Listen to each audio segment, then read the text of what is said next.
Agora está ligado. Uma alegria muito grande poder estar aqui com os irmãos participando desta celebração dos 50 anos de vida desta igreja. Evidentemente deve ter mais do que 50 anos, porque durante algum tempo foi uma congregação também, né? Trabalho. 1970. Eu não tinha nem nascido nesta época. 1970. Como o tempo passa tão depressa, não é verdade? Uma alegria muito grande, irmãos, portanto. O presbiterianismo aqui na nossa cidade começou, na verdade, a primeira igreja presbiteriana em 1912. Eu não sei se vocês sabem, mas antes dos presbiterianos chegarem, chegou primeiro aqui em Belo Horizonte os metodistas. Os metodistas chegaram quando a capital transferiu-se de Ouro Preto para cá. Era a nova capital, uma grande cidade, uma cidade muito bonita, né? Ao derredor, dentro da Avenida do Contorno. Belo Horizonte era menor do que a Avenida do Contorno. Tudo muito bem planejado para cerca de 200 mil pessoas, né? A capital cresceu hoje, nós estamos aí, segundo algumas estatísticas, na grande Belo Horizonte, ou pelo menos na parte mais central de Belo Horizonte, com cerca de 3 milhões e 800 mil pessoas, né? Foi planejado para 200 mil. Então, fora da Avenida do Contorno, não há praticamente planejamento, por isso que essa cidade é meio maluca, na verdade. Você fica assim meio perdido aqui em Belo Horizonte. E é interessante que a Igreja Católica recebeu da capital uma propriedade do lado esquerdo de quem desce a Avenida Afonso Pena. E os metodistas, em frente, receberam também, ao lado margeando a Avenida Afonso Pena, receberam uma grande propriedade ali, onde é hoje o edifício Acaiaca, era da Igreja Metodista. Mas os católicos foram mais inteligentes, mantiveram a propriedade. Hoje existe uma catedral católica romana ali naquela região, e os metodistas foram vendendo a propriedade pouco a pouco, e compraram ali na rua Tupis, né? E ali construíram a sua grande igreja. Tem um grande templo ali. Mas os metodistas não cresceram muito. Mas é interessante que... como é que surgiram os presbiterianos aqui na nossa cidade? Aconteceu o seguinte. Na igreja metodista, costumeiramente se distribuía a ceia do Senhor num cálice comum. As pessoas vinham à frente e bebiam no mesmo cálice. Punha na boca de um, punha na boca do outro. Tá? O pastor limpava assim, e punha na boca do outro. E tal. Aí, de repente, um pastor achou muito anti-higiênico aquele negócio e resolveu, então, criar o cálice individual. Um membro da igreja, um líder da igreja, achou aquilo um absurdo. E decidiu, então, dividir a igreja metodista. E começou a pregar sobre o cálice comum. Havia um grande defensor do cálice comum na igreja presbiteriana, Álvaro Reis, um grande pastor no Rio de Janeiro, ou naquilo que eles chamam de Catedral Presbiteriana, e ele veio a Belo Horizonte para fazer uma série de conferências sobre o cálice comum. E aí, então, surgiu a Igreja Presbiteriana. Álvaro Reis, então, entrou em contato com o Presbitério Sul de Minas, e aí o Presbitério Sul de Minas enviou para Belo Horizonte o seu primeiro pastor, que foi o reverendo Américo Cardoso de Menezes. E aí começou o trabalho presbiteriano aqui na nossa cidade, por causa do cálice comum. E o reverendo Américo distribuía a ceia do Senhor no cálice comum. Punha na boca de um, limpava, põe na boca do outro e tal, limpava e tal. Aí o reverendo, um outro pastor que chegou, achou que deveria mudar esse negócio para o cálice individual. E esse senhor da igreja metodista, que começou, portanto, o trabalho presbiteriano por causa do cálice comum, saiu da igreja presbiteriana e fundou uma igreja chamada Congregação Cristã do Cálice Comum. Mas o trabalho presbiteriano começou na nossa cidade. Interessante, não é verdade? Como Deus faz as coisas. Durante muitos anos, o trabalho presbiteriano era muito fraquinho aqui em Belo Horizonte. Mas, de repente, por volta dos anos 60, o trabalho presbiteriano começou a expandir. Primeiro criou-se a segunda igreja, que foi uma divisão da primeira igreja, houve uma briga lá, e aí dividiu. Hoje a segunda igreja nem é mais parte da igreja presbiteriana. Infelizmente, o pastor que está lá é um homossexual, casado com outro homem. É chamada segunda igreja presbiteriana. Mas aí, então, começou-se um trabalho missionário desenvolvido pela UPH da primeira igreja. E aí, então, plantou-se a terceira igreja, quarta igreja, quinta igreja, sexta igreja, oitava igreja, 10ª igreja e 11ª igreja, tudo com número. Da 12ª igreja em diante, passou a ser nome. E aí começou a se estender pela grande Belo Horizonte, e o trabalho presbiteriano cresceu de uma forma assustadora. Eu fui secretário de estatística da Igreja Presbiteriana do Brasil, enquanto secretário executivo, então eu tenho bem esses números aqui na minha cabeça. O bolsão de crescimento do presbiterianismo se deu aqui na grande Belo Horizonte. Belo Horizonte, Contagem, Betim e assim por diante. O trabalho presbiteriano cresceu de uma forma impressionante. Hoje, nesta mesma região, que antes era o presbitério Belo Horizonte, hoje nós temos 222 igrejas presbiterianas, das quais a igreja presbiteriana de Lindéia é parte. Vocês aqui, em organização, 50 anos. 50 anos.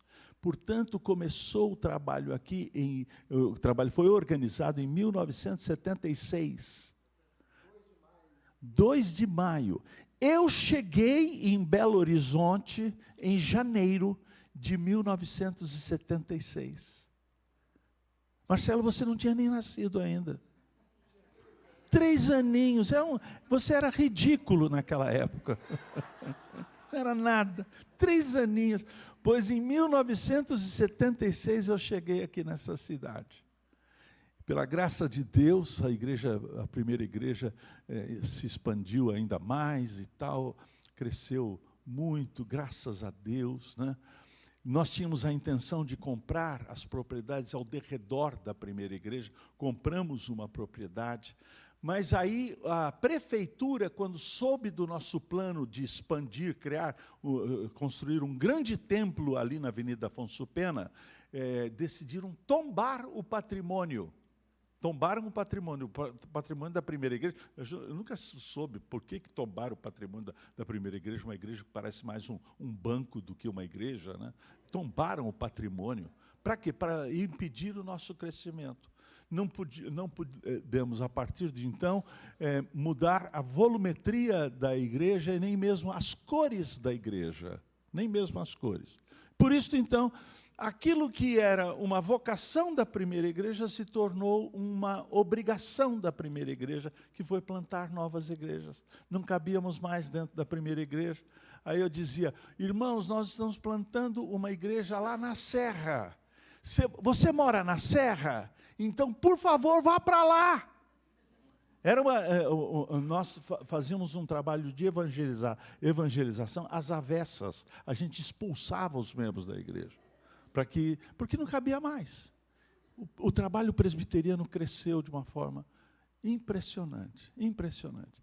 Eu já vim aqui à igreja de Lindéia, pouca gente, mas de repente, olha só, o templo cheio, e vocês falando a respeito das congregações, né? Trabalho das congregações. Cheguei no aeroporto ontem, o Samuel é um seminarista, veio me buscar, trabalhando numa das congregações. Que coisa, como Deus é maravilhoso, não é verdade? E aí vai crescendo, crescendo. Eu vi outra coisa, reverendo Marcelo, eu vi que as crianças aqui se comportam super comportadas. Eu não percebi que havia tanta criança quando você chamou aquela criançada aqui na frente. Eu falei assim, nossa, cada criança do lado do seu pai, tal, super comportadas, né? Graças a Deus pela vida das nossas crianças também. Uma bênção vê-las envolvidas na vida da igreja. Hoje eu gostaria de falar sobre um assunto que provavelmente seja de uma das controvérsias do Evangelho. Qual o papel do sofrimento na vida do crente? Porque hoje, irmãos queridos, há uma coisa assim meio estranha no meio dos crentes, porque diz assim, crente não sofre. Crente só é abençoado. Crente não adoece. Crente, quando precisa comprar um carro, Deus dá um carro para ele. Deus dá uma casa para ele. E assim por diante. É a teologia da prosperidade que tem afetado a vida das nossas igrejas. Infelizmente, irmãos, o pentecostalismo, diferente, portanto, de uma visão reformada, o pentecostalismo, que é muito mais parecido com o catolicismo romano, tem crescido assustadoramente. Qual a diferença entre nós e eles, entre o catolicismo e a visão reformada? Na visão reformada, nós dizemos o seguinte: Deus fala conosco através da sua santa e bendita palavra. Os católicos romanos dizem que a Bíblia é a palavra de Deus, mas não é a única. Deus fala através de outros meios. A mesma coisa que os pentecostais têm falado. A Bíblia é a palavra de Deus, mas Deus fala através de outros meios. Então, quando uma pessoa chega e diz assim, Deus me disse, aí eu falo, opa, Deus disse? Como Deus disse? Alguém chegou no meu gabinete, uma certa vez, e disse assim, pastor, eu recebi uma revelação a seu respeito. Eu falei assim, uau, é mesmo? Então fale, pode falar. Aí essa pessoa que entrou dentro do meu gabinete mudou a voz, era uma senhora, mudou a voz, engrossou a voz. Aí ele disse assim, servo meu. Eu falei, pronto, lá vem. E aí falou uma série de coisas assim que me deixou assim encantado de ver, né? Deus falando, né? Quando ela terminou de falar, eu disse assim, rejeito tudo. Rejeito tudo. Porque não é propriamente o conteúdo, mas é o continente. A senhora se tornou mediadora entre Deus e a minha pessoa. E as Escrituras nos dizem que só há um mediador entre Deus e os homens, que é Jesus Cristo, que fala através da sua santa e divina palavra. E eu disse que se de repente esta mulher tivesse autoridade sobre mim, de tal forma a me orientar, porque Deus falou com ela e ela é minha mediadora, ela vai orientar a minha vida. Ela vai definir como é que é o meu ministério, o meu pastorado. Não! O que define o meu pastorado, o que define a minha vida, é Deus falando comigo através da sua santa e bendita palavra. Não há outra palavra. A palavra de Deus é única. Foi isto que a Reforma Protestante levantou como bandeira, uma bandeira preciosa. Só a Escritura. É o sola Escritura. E não somente o sola Escritura, mas também o toda a Escritura. E é exatamente isto que Deus traz ao nosso coração. Hoje eu quero falar um pouco sobre como Deus trata a respeito dos nossos sofrimentos. Porque nós somos pessoas que sofrem. Então nós estamos aqui para acompanhar isto. Érica, querida, abra sua Bíblia na primeira carta de Pedro. Primeira carta de Pedro. E você, junto com todos os nossos irmãos, acompanhando este texto impressionante das Sagradas Escrituras. Começa dizendo assim, Pedro. Eu acho ótimo. Porque é a assinatura. Na verdade, as cartas antigas, a primeira coisa que eles apresentavam era o remetente. E, na verdade, hoje a gente não recebe mais carta, não é não? Mas quando nós recebíamos carta, a primeira coisa que a gente queria saber quem era o remetente. Você passou o microfone para ela, leu o texto? Então leia, querida, eu não ia pedir, mas leia o primeiro e o segundo versículo, por favor, meu amor. Deus. Pedro, apóstolo de Jesus Cristo, aos eleitos que são forasteiros da dispersão no Ponto, Galácia, Capadócia, Ásia e Bitínia, eleitos segundo a presciência de Deus, Pai, em santificação do Espírito, para a obediência e aspersão do sangue de Jesus Cristo, graça e paz vos sejam multiplicadas. Irmãos queridos, a gente pode terminar aqui, né? Não, acabar aqui, né? Então, como eu estava dizendo, Pedro é a assinatura. E quando nós recebemos uma carta, a primeira coisa que nós queremos saber é quem nos remete esta carta.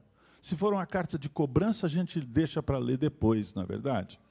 Mas quando é uma carta de alguém que nós amamos, que nós respeitamos, abrimos a carta e lemos. E aí então Pedro se identifica. Que homem extraordinário! Algo aconteceu na vida deste homem, porque nós conhecemos Pedro antes e conhecemos Pedro depois. Pedro era um mero pescador, quase que ignorante, uma pessoa que não tinha cultura nenhuma. Mas Pedro fez o mais importante de todos os seminários sobre a face da terra, como andarilho, junto com o professor, o mestre por excelência, Jesus, o seu mestre, que tratou com ele. E na vida de Pedro, Pedro tinha altos e baixos. Foi Pedro que disse assim, quando Jesus perguntou, e vocês, o que dizem a meu respeito? Aí Pedro diz assim, tu és o Cristo, o Filho do Deus vivo, uma das mais preciosas e profundas revelações que porventura um homem pudesse ter. Jesus mesmo afirmou, não foi carne nem sangue que tu revelou, mas foi meu Pai. Por causa de Pedro ser aquele homem de altos e baixos, né? No passo subsequente, quando Jesus diz assim, vou para Jerusalém para ser tomado pelos homens, e ali morto, e rejeitado e morto, e Pedro diz assim, de jeito nenhum, tu não vais. Ele queria, na verdade, um evangelho sem cruz, ele queria, na verdade, uma salvação sem sangue, sem derramamento de sangue, mas de repente, no dia quando o Espírito Santo é derramado sobre os 120, né? Lá estão os 11 apóstolos, não são 12, são 11, porque Judas havia traído, né? Então, estão reunidos ali, e Deus concede a eles falarem em línguas estrangeiras. E lá as pessoas, os pardos, medos, elamitas, Ponto, Capadócia, Mesopotâmia e assim por diante, eles ficam simplesmente boquiabertos, admirados. Como os ouvimos falar nas nossas próprias línguas das grandezas de Deus. Quais eram as grandezas de Deus? Deus se fez homem e habitou entre nós, e vimos a sua glória, a glória do onipotente do Pai.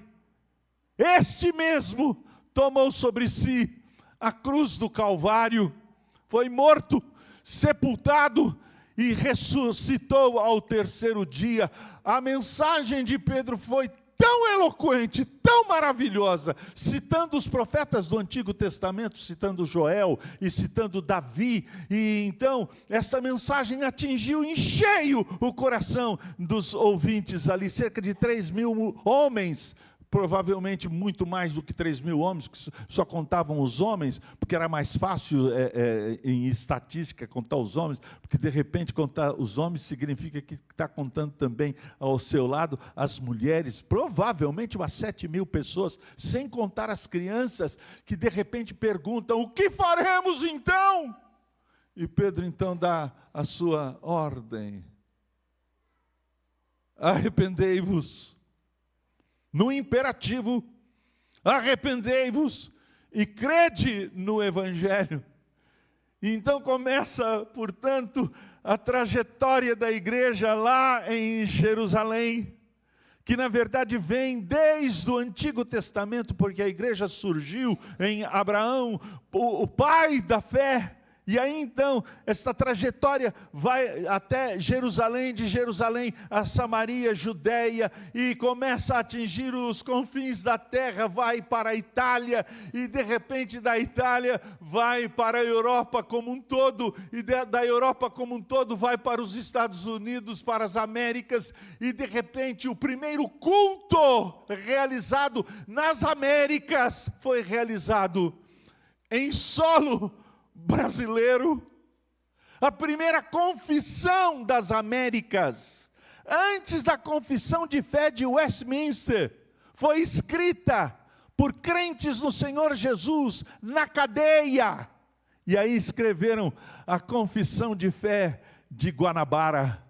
Irmãos queridos, esta mesma fé chegou até nós. É Pedro, lá no Antigo Testamento, no começo da história da igreja, no dia do Pentecostes. Pedro. E ele faz questão de se identificar.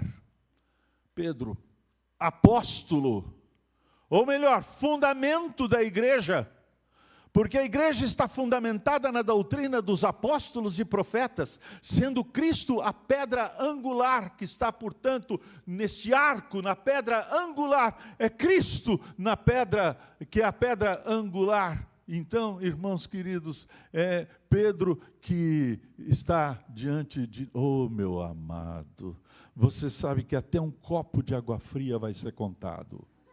Vai. Eu vi você passando por mim aqui, eu falei assim, ele vai me impedir de continuar falando. Não, mas ele trouxe água para mim. Você abre para mim, reverendo? Até abrir, eu estou tendo dificuldade. Pedro, fundamento da igreja. Pedro, apóstolo.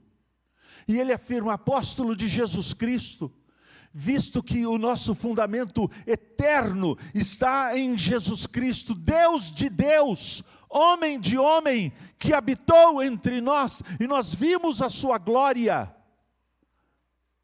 E nós sabemos que o Senhor Jesus foi morto e sepultado e ressuscitou. E se Cristo não ressuscitou, é vã a nossa fé. Estamos, portanto, meus irmãos, diante de realidades espirituais que são pura e simplesmente está fora até mesmo da nossa compreensão. É mais do que nós podemos compreender, porque nós estamos tratando aqui do infinito que habitou no finito. Nós não podemos abarcar estas coisas, a nossa cabeça não consegue abarcar estas coisas, mas não é propriamente para que nós racionalizemos essas coisas, mas para que nós cremos. O crer é o nosso fundamento. Nós cremos que foi assim, nós cremos que historicamente foi desta maneira.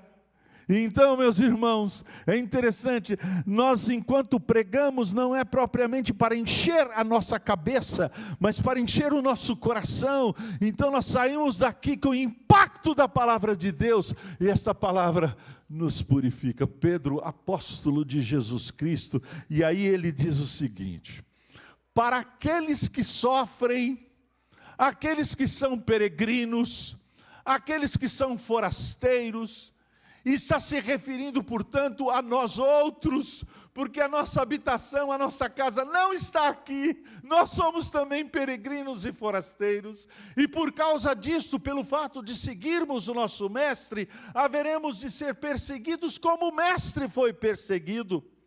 Os meninos vão para a escola e os professores fazem chacota de você, porque você crê que Deus é o Criador do universo, conforme alguém orou agora há pouco, né? Dizendo Criador do universo, Criador de todas as coisas, e o seu professor diz assim: não!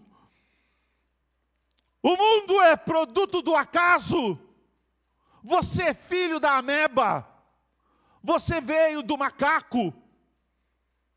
E aí você diz assim: não, eu sou, na verdade, imagem e semelhança de Deus, Deus me criou, né? E você vai ser perseguido na sua escola, pode ter certeza disso. A situação é sempre uma situação constrangedora. E Pedro está se referindo, tratando a respeito de forasteiros, somos nós. E os que são perseguidos, os que sofrem, via de regra, perdem a sua identidade.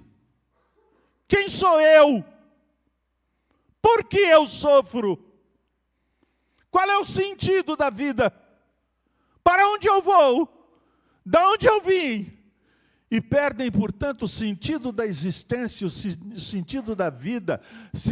Acham-se como um saco de pipoca que não vale absolutamente nada, tratado assim como se não valessem nada.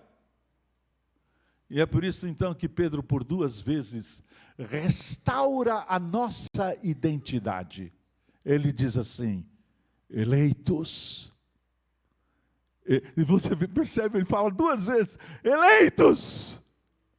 Essa eleição maravilhosa que ocorreu quando as pessoas da Trindade fizeram um congresso, o congresso da eternidade, o congresso do Deus triuno, Deus Pai, Deus Filho e Deus Espírito Santo, conforme Pedro coloca aqui, se reuniram de uma forma maravilhosa antes da fundação do mundo. Portanto, meus irmãos, a coisa mais importante no universo não é propriamente o universo, ainda que o universo seja simplesmente imensurável, sol, luas, estrelas sem fim, galáxias inumeráveis, com bilhões e bilhões de sóis, luas e estrelas. Nós somos mais importantes do que tudo isso, porque antes que houvesse sol, Deus decidiu pelos eleitos, nomeou os eleitos, determinou quem são os eleitos, antes da fundação do mundo. E Deus não nos elegeu porque nós sejamos porventura elegíveis. Deus não nos amou porque porventura nós somos amáveis, mas isto por causa deste pacto que aconteceu entre as pessoas da Trindade, porque Deus pactuou com o seu Filho pactuou com o seu Pai, e ambos pactuaram com o Espírito Santo e vice-versa, um pacto eterno de salvação. Deus não nos amou porque encontrou amor em nós, mas porque Ele produziu amor fora de nós, e por causa deste amor fora de nós, nos amou de tal maneira, é mais do que nós possamos entender, nos amou de tal maneira, que deu o seu Filho unigênito. E meus irmãos, aí então está o fundamento da nossa salvação. Não porque Deus percebeu justiça em nós, As Escrituras nos dizem claramente: não há um justo nenhum sequer, todos a uma se fizeram inúteis, não há quem entenda, não há quem faça o bem. Nós estamos mortos em nossos delitos e pecados, mas as Escrituras nos dizem que o Senhor Jesus Cristo, do trampolim da eternidade, deu um salto e veio na lama, e desceu ao fundo da lama, e lá encontrou cadáveres, que somos nós. Ele pegou cadáveres nos seus braços, e soprou sobre os cadáveres o fôlego da vida. Então, os nossos olhos foram abertos. Antes da fé, a regeneração.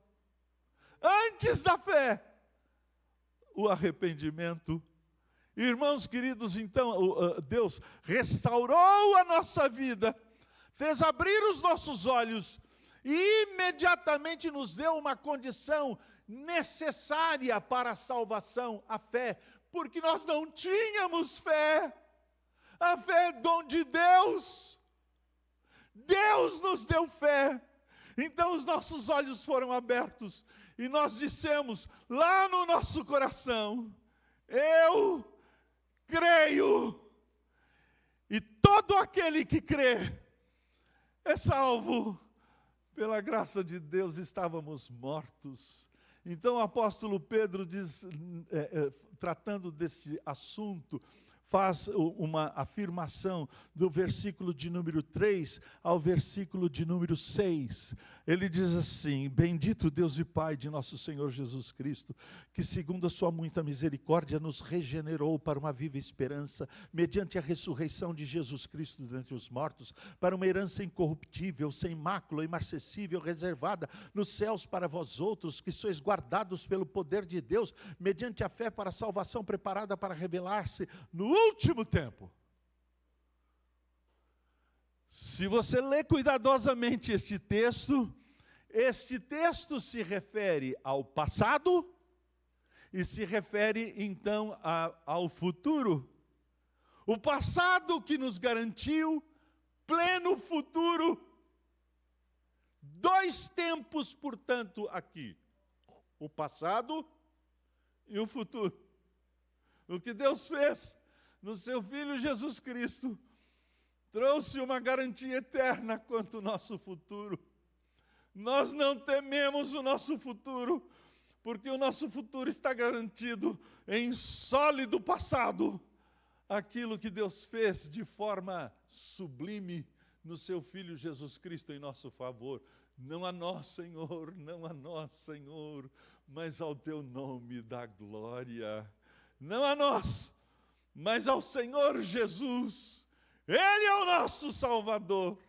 Nele nós temos confiança plena. Nossa salvação está assegurada. A nossa salvação, irmãos queridos, é o patrimônio da igreja, o patrimônio da fé, que todo crente possui. Então a gente pode dizer assim: eu tenho certeza da minha salvação. Aí a gente diz essas coisas, né? As pessoas olham para nós assim: por quê? Porque você é presbiteriano. Eu digo: não é por causa nada de mim, tudo de Deus em Cristo. E aí então o apóstolo Pedro, no versículo seguinte, diz assim: nisto exultais. Irmãos queridos, não é alegria, é mais do que alegria. É exultação, é uma alegria de tal categoria espiritual, que a gente precisa se beliscar para saber assim: sou eu mesmo, tão grande salvação, nisto exultais. Mas meus irmãos, a Bíblia tem certas palavras que nos constrangem, certas palavrinhas. Aí então a coisa parece que dá um clique, muda. Ele diz assim: embora, uau, que palavrinha complicada é esta, mas, porém, todavia, não obstante, né? Então, agora ele vai colocar o outro lado da moeda. Ele diz assim, embora, e ele nos prepara para receber o que vem logo a seguir. Ele diz assim, embora no presente, por breve tempo, se necessário. Perceberam? 3 coisinhas. Embora no presente. Que presente é este? É o nosso presente. É a nossa vida aqui e agora. Ele diz mais, por breve tempo. O que é breve tempo? Breve tempo é o tempo da nossa peregrinação, né? Que não há de ser comparado com aquilo que está reservado para nós na eternidade, na qual nós não temos propriamente mais tempo, mas temos uma categoria que a gente não consegue compreender, eternidade, né? O que é breve tempo? Alguém chegou para mim e perguntou, reverendo, quantos anos o senhor tem? Eu disse, eu tenho 74. A pessoa olhou bem para mim e falou assim, reverendo, não parece? Parece muito mais. Breve tempo. Como passou depressa? Eu me lembro, quando eu era adolescente, quando eu era menino, assim, da sua idade, mais ou menos, eu pulava um degrau desse numa boa. Agora, para descer um degrau desse aqui, eu pareço um bêbado, um velho. Não. Breve tempo, passou depressa. Se necessário, é necessário passarmos por este tempo, e este tempo, meus irmãos, tem um propósito divino, ele diz assim, sejais contristados, não é tristeza, é mais do que tristeza, é contristamento, é tristeza que aperta, é tristeza que sufoca, não há lágrima que seja o bastante, não é verdade? Eu estou falando bobagem aqui, não é verdade? Eu sei quantas pessoas aqui já passaram por essas horas que disseram a Deus, me leva. O apóstolo Paulo passou por momentos assim. O apóstolo Paulo passou por momentos tais, quando ele disse, eu desesperei da própria vida. Quantas vezes, irmãos queridos, nós temos passado por momentos assim, tristezas profundas que apertam o nosso coração, contristamento. E aí, meus irmãos, como é que a gente vai viver neste dilema? Exultação, contristamento.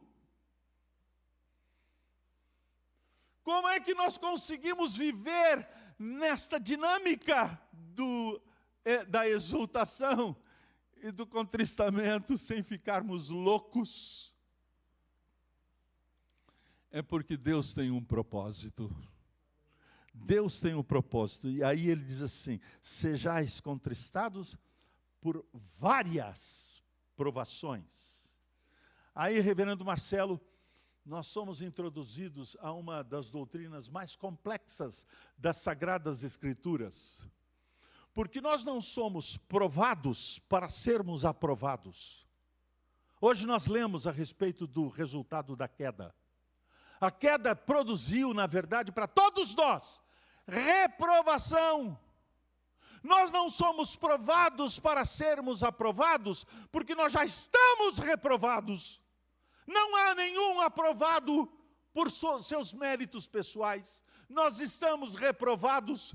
Não é sermos aprovados ou sermos provados para sermos aprovados, mas provados para sermos depurados. É outra coisa.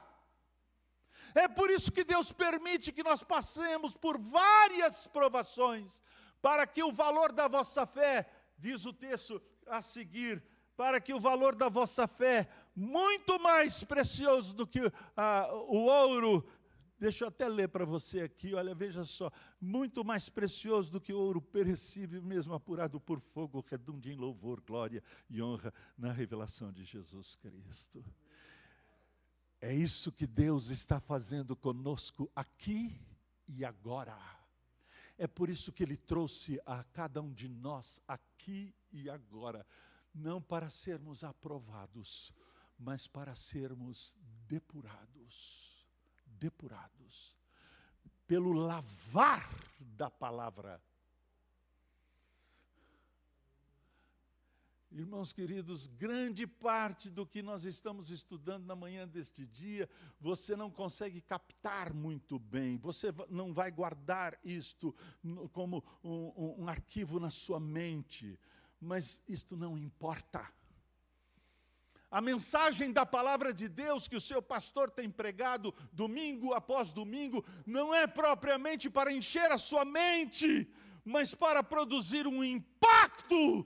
O impacto da palavra de Deus, como água que nos lava. E aí então nós sairemos pelos portais dessa igreja, pelas portas desta igreja, descermos as escadas, e você vai sair daqui dizendo: graças a Deus, eu fui purificado. Eu estou agora lavado pela palavra de Deus. Não é isso que tem acontecido com você, domingo após domingo? Você foi trazido aqui para ser depurado.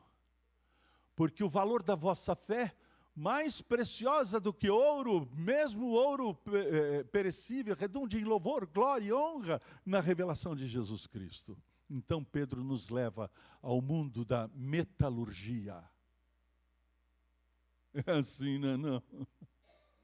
O mundo da metalurgia. Quando o ouro é colocado no cadinho, então fogo intenso. Ah, meus irmãos, quantas vezes eu orei e pedi: ó Deus, diminui a temperatura. E Deus fez o seguinte: Ele aumentou a temperatura. Porque Deus sabe qual é o ponto da fusão.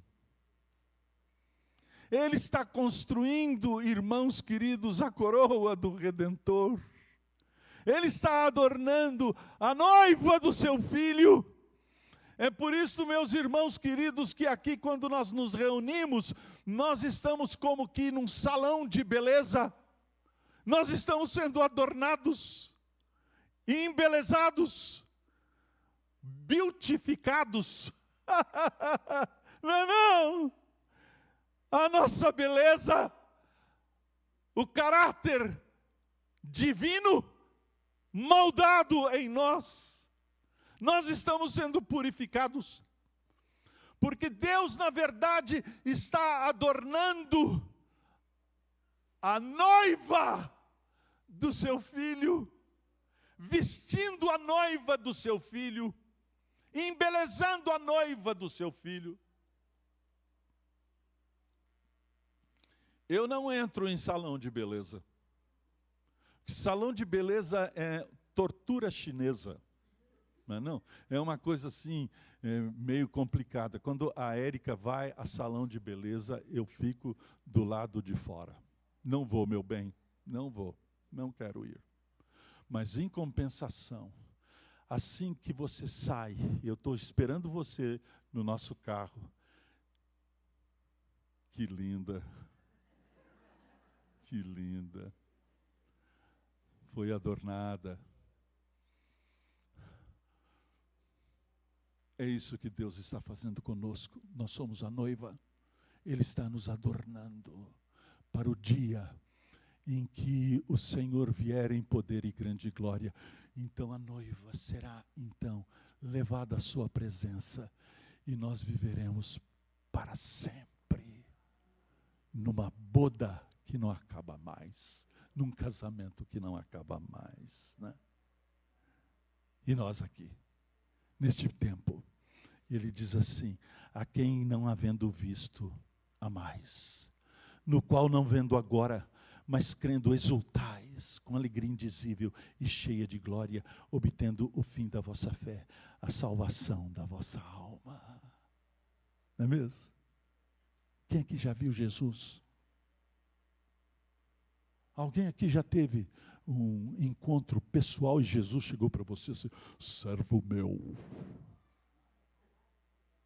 Nós não vimos a Jesus. Nós não somos Maria Madalena, que viu o Senhor Jesus Cristo ressuscitado. Nós não somos Tomé, que disse, se eu não ver e colocar a minha mão nas suas chagas, nas suas feridas, a minha mão no seu lado, eu não crerei. De repente, as portas fechadas, o Senhor Jesus aparece no meio deles. Tomé, põe a mão aqui. Põe a mão nas minhas chagas, nas minhas feridas. E Tomé então cai de bruços diante do Senhor. Deus meu, Rei meu Salvador. Aí Jesus olha para Tomé e diz assim, Jesus está se referindo a você, a você, a você. Ele está se referindo a nós aqui. Ele diz assim, bem-aventurados, falando sobre nós, aqueles que não viram e creram. Meus irmãos, há uma dinâmica na fé cristã, não é ver para crer, é crer para ver. Nenhum de nós aqui, a não ser aqueles meio assim malucos, né? Tem uns malucos dentro da igreja, né? Que dizem que tem revelação toda hora, que Jesus levanta o cara de madrugada, essa coisa toda. Eu conversando com uma outra pessoa, ele disse assim, um anjo apareceu na igreja, tão grande que só cabia o pé dele. Uau! Eu nunca vi! Mas eu não preciso ver. Está aí. Bom dia, Espírito Santo. Benny Hinn. E aí então, John MacArthur afirma que teve um encontro com ele e diz assim, Benny Hinn, o Senhor Jesus glorificado aparece para você no banheiro todas as manhãs e você fazendo barba. E você continua fazendo barba?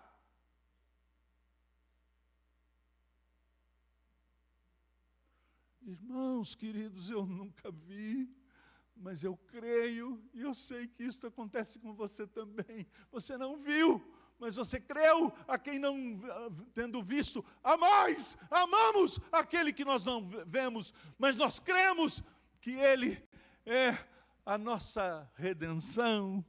Aí ele diz assim, foi a respeito desta salvação, que os profetas indagaram e inquiriram, os quais profetizaram acerca da graça a vós outros destinada, investigando atentamente qual a ocasião e quais as circunstâncias oportunas indicadas pelo Espírito de Cristo, que neles estava, ao dar de antemão testemunho sobre os sofrimentos referentes a Cristo e sobre as glórias que o seguiriam. O Velho Testamento, não é não? Está falando sobre o Velho Testamento. Os profetas indagaram, inquiriram, perguntaram. Quem deu a resposta aos profetas do Antigo Testamento? O Espírito de Cristo. Quando você lê o Antigo Testamento, quando você lê os profetas do Antigo Testamento, quem instruiu os profetas do Antigo Testamento foi Cristo, revelando a eles aquilo que haveria de acontecer.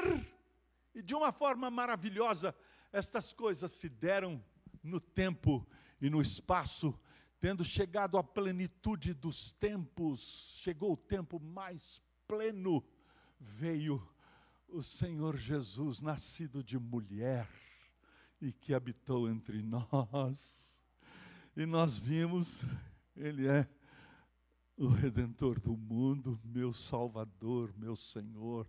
E nós nos debruçamos diante dEle e dizemos, Senhor, não há outro nome dado entre os homens, pelo qual importa que sejamos salvos. É por isso então que o apóstolo Pedro diz assim, a eles foi revelado que não para si mesmos, foi revelado aos profetas, mas não para eles, mas para vós outros,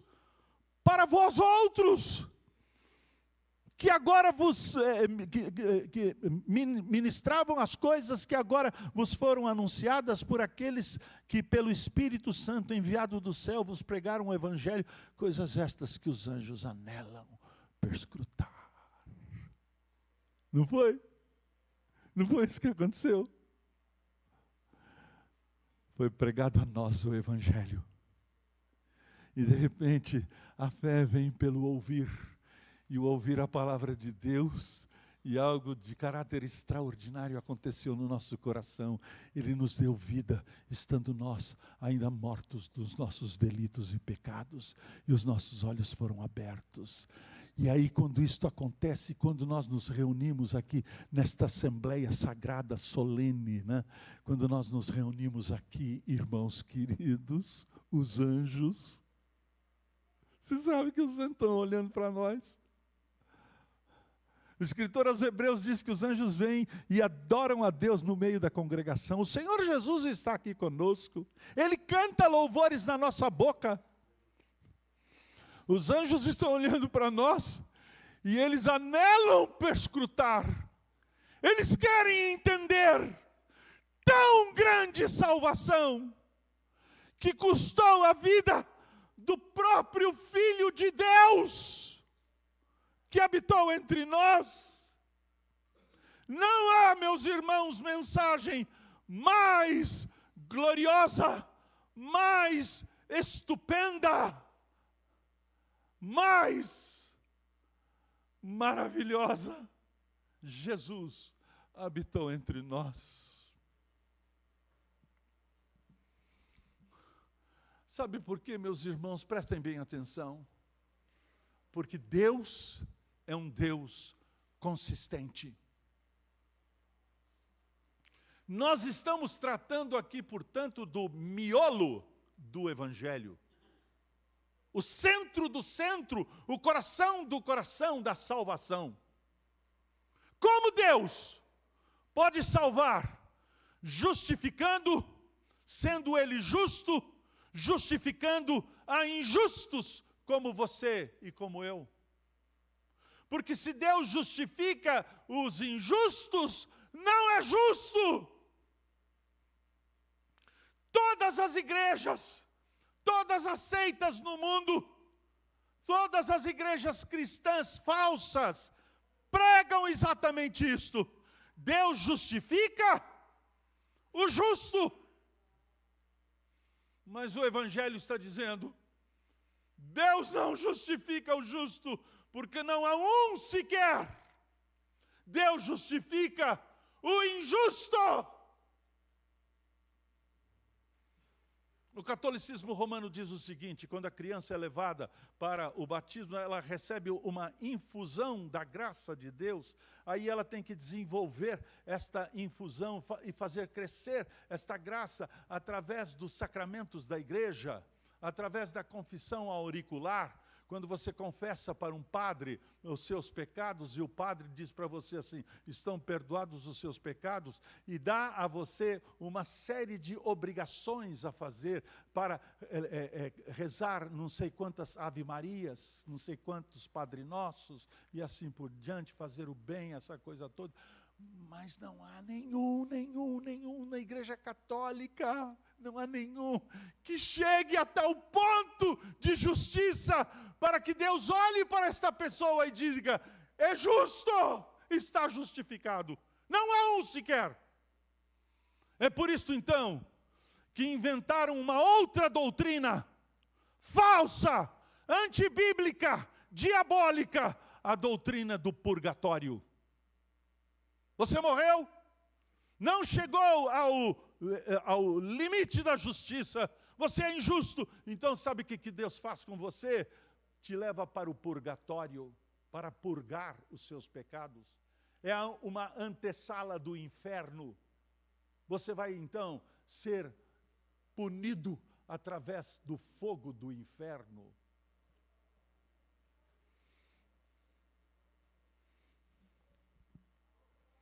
Irmãos queridos, que coisa maluca, não é não? Foi isso que aconteceu com a vida de Lutero. Lutero teve esse grande dilema. Ele entendeu que, na verdade, Deus só justifica o justo. E é por isso que ele ia ao padre confessor todos os dias, praticamente, e confessava os seus pecados, algumas vezes meia hora, outras vezes 1 hora, outras vezes 3 horas. Uma certa vez ele confessou ininterruptamente os seus pecados por 6 horas.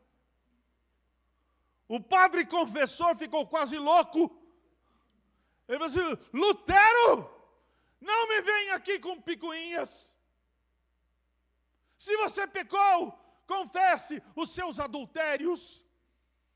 Confesse a sua mente pervertida.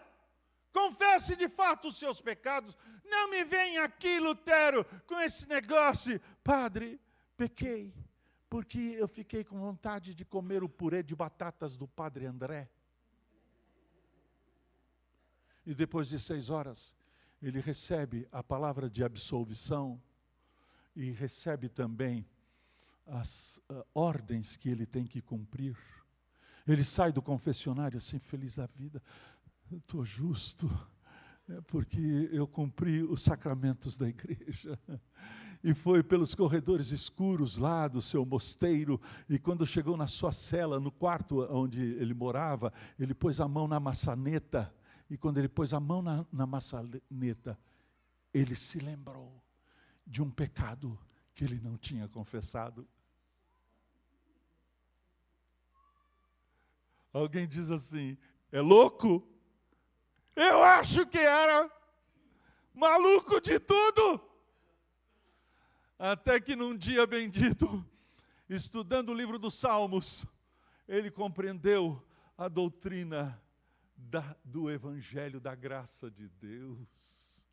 Deus não salva justos, Deus salva injustos de uma maneira justa, não pela justiça que haja porventura em você, mas pela justiça que Ele proveu fora de você, a justiça perfeita de Jesus. A sua justiça tem um nome, o nome da sua justiça é este: Jesus. Ele é a minha justiça. Ele tomou sobre si os meus pecados. O castigo que nos traz a paz foi colocado sobre ele. E pelas suas pisaduras, nós fomos sarados. E, irmãos queridos, Ele não tornou possível a salvação. Preste bem atenção nisso. Ele não tornou possível a salvação. Ele tornou certa a salvação. Todos aqueles por quem Cristo morreu, estes serão definitivamente salvos. Um dia na nossa história, de repente, o nosso coração será aberto, os nossos olhos compreenderão. E aí a gente vai dizer: não foi nós, foi Ele. Ele nos salvou. Ele nos salvou. E aí o versículo subsequente, aí eu termino, porque esse capítulo todo é um capítulo maravilhoso. Ele diz assim: por isto, cingindo o vosso entendimento, sede sóbrios, e esperai inteiramente na graça que vos está sendo trazida na revelação de Jesus Cristo.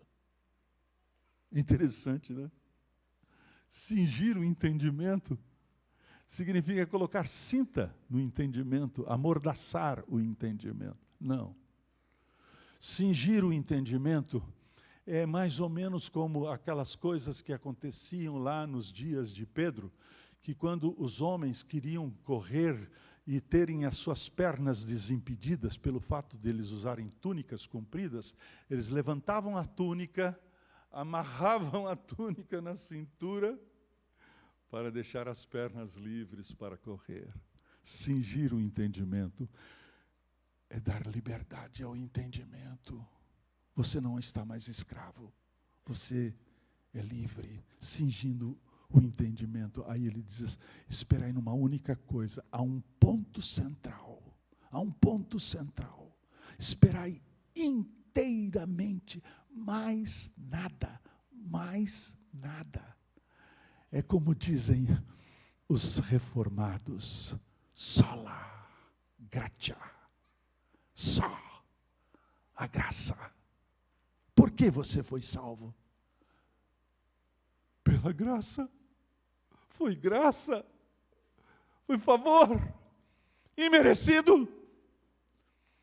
E essa graça tão maravilhosa transformou o nosso coração, nos deu vida. E então nós nos tornamos não somente alvos da graça, nós nos tornamos graciosos. Graciosos. Uma das definições de graça é essa, favor imerecido. É verdade. Mas a outra definição, graça, é beleza em movimento. Você já conversou com aquela menina linda? Linda, linda. 5 minutos depois ela é feia. Petulante, nariz em pé, né? Assim, que quer te esnobar, né? Mas você conversou com aquela menina que não é tão bonita assim. 5 minutos depois, ela é linda. Porque é graciosa. É graciosa. É exatamente isto que Cristo nos fez. Ele nos purificou para nos tornar graciosos. Beleza. Beleza em movimento. Não. Eu estava num táxi. De repente, o taxista passou em frente a uma igreja católica e ele fez o sinal da cruz. Eu perguntei para ele assim, por que você fez o sinal da cruz? Eu falei assim, não sei, foi porque meu pai fazia, meu avô fazia também, eu não sabia mesmo. 99,99999% dos católicos romanos não sabem por quê. Eu vou assim, você sabe, eu sou evangélico, eu sou pastor presbiteriano, você não sabe por quê você fez o sinal da cruz, mas eu vou explicar para você. Vou te dar a doutrina católica romana. Sabe por que você fez o sinal da cruz? Porque dentro da igreja católica, dentro de um templo católico, existe um altar. A igreja presbiteriana não tem altar. Essa idiotice, vamos para o altar. Isso daqui não é altar, não temos mais altar. Sabe por que a gente não tem altar? Porque não tem mais sacrifício. Acabou o sacrifício. O sacrifício foi feito de uma vez por todas. E quando nós cantamos essas idiotices por causa do altar, o altar, conversa fiada, nós não temos mais altar. Para com essa doutrina errada dentro da igreja. Nós temos mesa, nós temos púlpito. Aqui está faltando um móvel, Marcelo. Não, está faltando a pia batismal. Não? A palavra é para vós. A palavra é para os vossos filhos. Então, eu disse para ele, a hóstia que sobra, o que faz com ela? Joga fora?